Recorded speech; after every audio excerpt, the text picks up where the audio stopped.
everyone. Welcome to my page. Welcome to my YouTube page once again. My name is Sharon Uchendu and I welcome you all to my YouTube channel. If you're joining us for the first time, please, you're most welcome. Please share this video. Please do well to subscribe, like and share, and if you have any comments, do put them down in the comment section. Once again, I welcome you, and today I am going to talk about the things you need to do if you're planning to travel abroad. These things are very, very important, and you must make sure they are all put in place if you want to travel abroad. Okay, so the first thing, like I always say, the first thing you need to do if you want to travel abroad, the first thing you need to do is to get an international passport.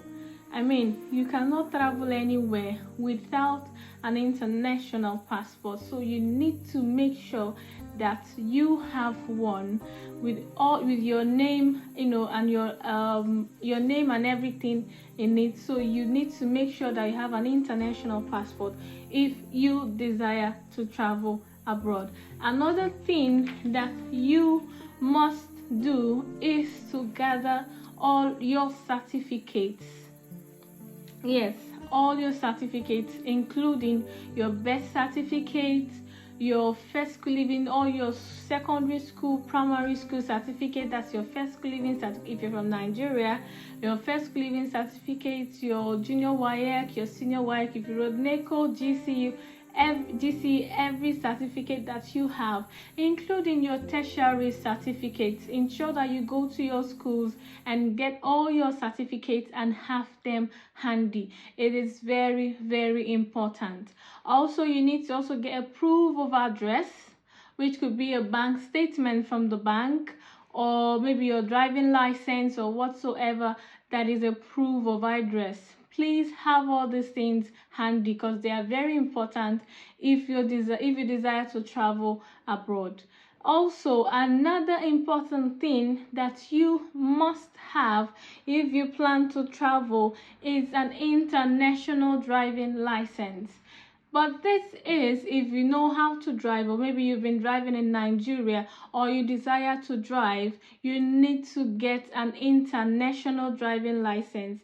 With that, when you come over to the UK or to any, I don't know about other countries, but for UK, for example, with an international driving license, you can start driving when you get to the UK. And while you're preparing to get the UK driving license.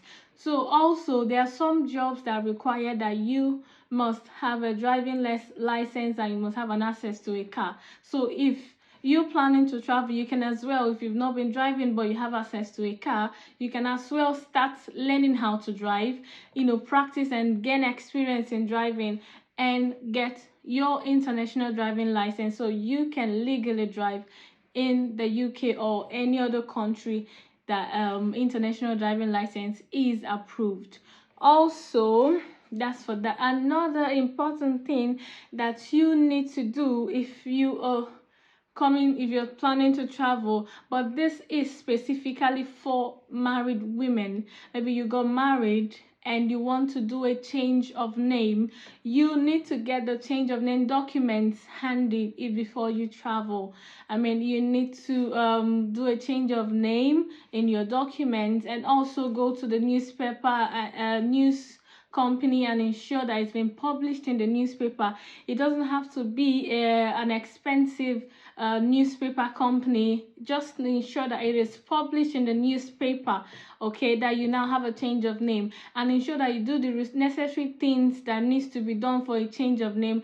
Do it and have it before you travel. It's very important that if you desire to do a change of name as a married person or not, it's also important that you do it before you travel, okay? Another one that we need to talk about that you need to do that is also very important is to update your CV. I mean, your CV is meant to be updated and use a good standard, depending on but for UK there's a standard, for doing a CV. So you need to have your CV updated with all the necessary documents, all the necessary qualifications and experience in your CV, and make sure that your CV is up to date and it's in line with whatever application that you intend to do. Okay, and if you're coming as a student, you also need to know if you've started your school application and all of that. You need to know the name of the school, where the school is located, every information about the school. You need to have them handy. And also, if you're coming, maybe you're trying to come and apply for a job, or even as a student, you also need to have your CV updated. This things is not just peculiar to maybe a nurse. It's just for anyone that wants to travel abroad. You need to have all these documents and all these things in place. All right. So another thing that you need to do that is very, very, very important is that you need to scan and save all your documents in your device or in your mail. Is very important, because in most cases your documents, some people or some companies may require you to send your documents to them via email. So you need to scan them and have them saved in your phone or in your email, or in your mail. Is very important, so that at any point in time that it is required of you, you provide it. Okay, so, and the last but not the least, I'm gonna talk about that you need to put in place, that you need to do if you're planning to travel abroad, is to acquire skills. Acquire skill. This is, it can never be overemphasized. Use this opportunity. If you're designed to travel already, or you're about traveling, try and see if you can acquire 1 or 2 skills. Any skills such as hairdressing, barbing, cooking, or handy, being handy. All these skills are very important. Sewing, it will really help you in the long run, especially in this part of the country where some of these things are quite expensive to do. So if you can, or you already have the skills, then kudos to you. It's really going to be useful if you come abroad. Okay guys, so thank you very much for listening. Thank you so much. Please like, share this video, and subscribe to my YouTube channel. See you guys in my next video. Thank you so much. Bye.